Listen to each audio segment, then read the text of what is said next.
So welcome to this intermediate lesson. We've been talking about the past, and I learnt 3 things today which I want to remind you of. Number 1, I've written these rules which we learnt last week.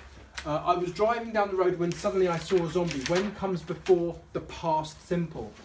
I saw a zombie while I was driving. While comes before past continuous. However, we did something today which was interesting. I saw a zombie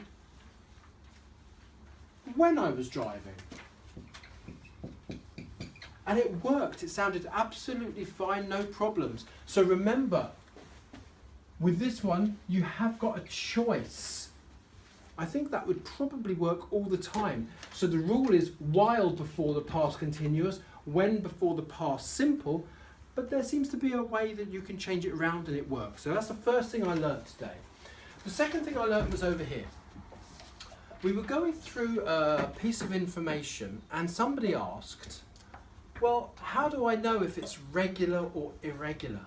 I said, if you don't know, guess regular.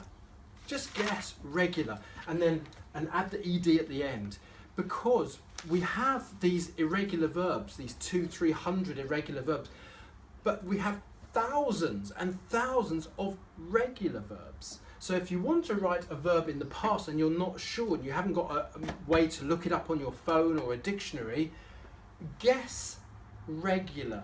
That's a mighty rule. I hope it works most of the time for you. The other rule, which we'll be going into in a bit more detail later, is the pronunciation of regular verbs in the past.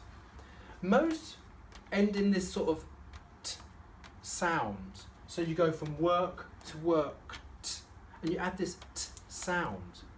Of course, that's not really true. Sometimes you add a d sound. But if you add t because you can't say the letter d because it's difficult, just go t, worked.